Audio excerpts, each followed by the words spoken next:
నమ్మకాలకి మూఢనమ్మకాలకి మధ్య అంతరం బాగా తగ్గిపోతున్న ఒక క్లిష్ట సమయంలో ఉంది ప్రపంచం అంతా కూడా. ఆనందయ్య ఆయుర్వేదం నుంచి ఆస్ట్రాజెనకా వ్యాక్సిన్ వరకు ఎంత సైన్స్ ఉన్నా ఎంత పరిశోధన ఉన్నా అంతిమంగా ఒక నమ్మకం ఉంటేనే మనం దాన్ని స్వీకరించి అది పనిచేసే పరిస్థితులు అని కూడా ప్రపంచానికి అర్థమైపోయింది. మరోవైపు తీవ్రమైన సంఘటనలు చూస్తున్నాం.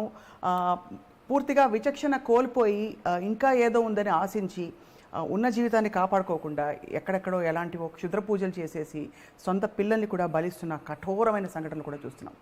నమ్మకం అంటే ఏమిటి, మూఢనమ్మకం అంటే ఏంటి, రామ్ గోపాల్ వర్మ గారు దేని మీద నమ్మకం పెడతారు, దేన్ని పక్కకి పడేస్తారు, ఇదే అంశంపై ఇవాల్టి స్పార్క్ ఆఫ్ రామోయిజం. సార్ నమస్కారం, స్వాగతం అని నేను ఇప్పుడు గ్రాంధిక తెలుగులో మాట్లాడేందుకు అలా చెప్పాల్సి వస్తుంది. ఇప్పుడు నమస్కారం పెట్టి నేను మీరు బాబాలాగా ఫీల్ చేసేసి మీరు తప్పకుండా బాబానే నేను రామకృష్ణ అదిగో దేవుడి పేరు స్మరించుకున్నందుకు పైనుంచి అలా పూలవర్షం మాకు గ్రాఫిక్స్లో కురుస్తుంది. Yes so fundamentally I'm not sure ఎంత డిఫరెన్స్ ఉంటుంది నమ్మకానికి మూఢనమ్మకానికి. ఎందుకంటే ఇప్పుడు బేసిస్ లేకుండా ఏమి దాంట్లో ఒక గుడ్డిగా నమ్మేస్తుంది అని మూఢనమ్మకం అనుకుంటే ఆ నమ్మకం వలన ఎవరికో ఒక హాని జరుగుతుందా, లేకపోతే something like that, like you mention the incident you know right. కానీ ఫండమెంటలీ చూస్తే మీకు ఐదర్ తెలుసు లేకపోతే మీరు నమ్ముతారు. తెలుసు అనేది నాలెడ్జ్కి ఒక సైంటిఫిక్ బేసిస్ ఉంటుంది, కానీ ప్రతి ఒక్కళ్ళకి ఒక సైంటిఫిక్ అండర్స్టాండింగ్ ఉండడానికి ఛాన్స్ లేదు. అప్పుడు మనం ఏం చేస్తాం, సైంటిస్ట్ని నమ్ముతాం. Right. Yeah, that also comes under belief. కానీ సైన్స్ చాలాసార్లు ఒక్కొక్కసారి మేము తప్పు చేసామని చెప్తుంది మళ్ళీ, లేకపోతే సైన్స్ అనేది కంటిన్యూస్లీ ప్రోగ్రెస్లో ఉంటుంది. ఇట్ ఈస్ నాట్ అబ్సల్యూట్లీ ఒక చోట స్టాప్ అవ్వదు. ఒక పర్టికులర్ టైంలో మనం బిలీవ్ చేసిన అర్థం అనేది ఫ్లాట్గా ఉంది అని బిలీవ్ చేసాం, ఇంకో పర్టికులర్ టైంలో గెయిల్ వచ్చిన తర్వాత రౌండ్ అని ప్రూవ్ చేశాడు. అలాగా కంటిన్యూస్గా ఎవాల్వ్మెంట్ ఉంటుంది. మనకున్న ఏది మనం ఆ టైంలో కరెక్ట్ అనుకున్నామా లేదా అనేది. రైట్. సో మోడర్న్ ఆస్పెక్ట్లో ఏమవుతుందంటే ఒక ఫైనల్గా మన మైండ్లో ఉన్న సెన్సెస్ ఏదైతే ఉన్నాయో, మనం ఏదైతే మనం ఆస్వాదించగలిగామో దాని నుంచి మన రేంజ్ ఉంటుంది థింకింగ్. నాకు మీరు ఇప్పుడు నా కళ్ళు నా సెన్స్ ఆఫ్ సైట్తో కనిపిస్తున్నారు, మీరు ఆ సోఫాని మీ సెన్స్ ఆఫ్ టచ్తో ముట్టుకుంటున్నారు, ఆ మాటలు మీ సెన్స్ ఆఫ్ హియరింగ్తో అంటున్నారు. ఈ సెన్సెస్ అన్ని functions of your mind. Right.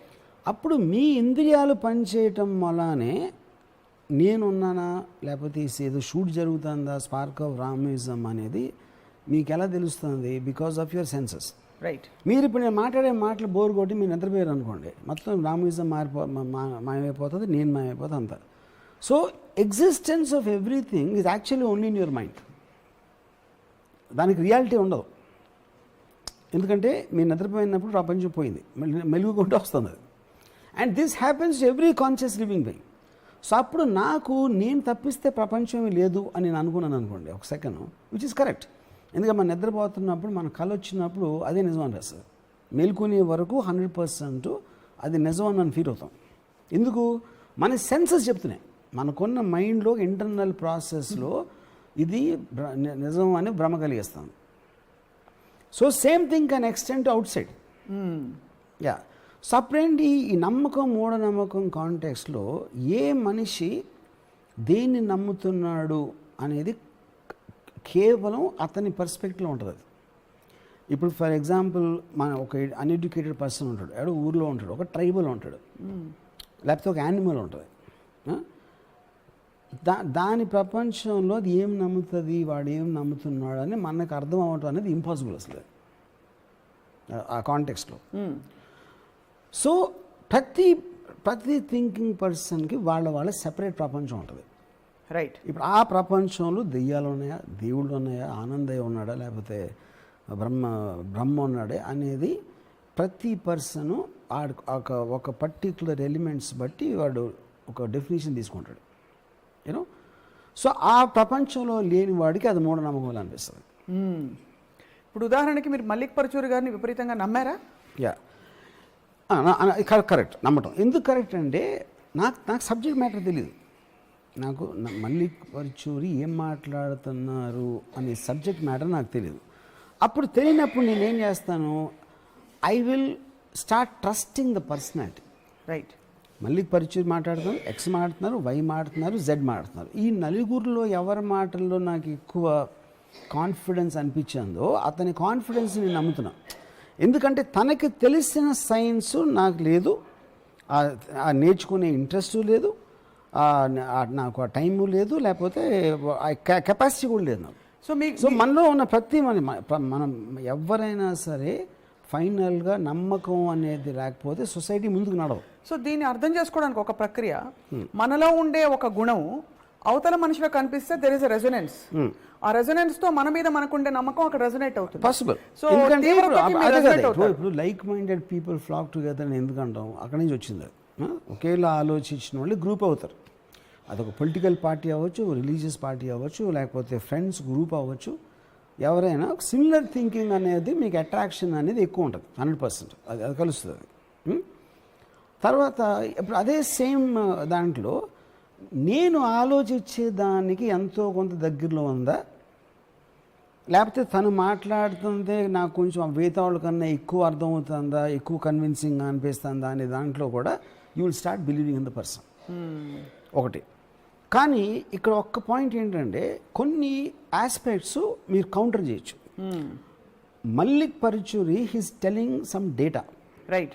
ఏదో కెమికల్ పేరు చెప్తున్నాడు, లేకపోతే ఏదో ఇది అంటున్నాడు, ఏదో ఆ కైండ్ ఆఫ్ మీరు అప్పుడు దాని కంపారబుల్ డేటాలో అదే ఎక్స్పర్టీస్ ఉన్న ఇంకో కెమికల్ ఇంజనీరు, ఇంకో డాక్టరు మళ్ళీ చెప్పిన ఈ పాయింట్ తప్పు ఎందుకంటే ఇది కరెక్ట్, మళ్ళీ చెప్పిన ఆ పాయింట్ తప్పు ఎందుకంటే ఇది, మీకు చెక్ చేసుకోవడానికి అవకాశం ఉంది రిలేటివ్గా.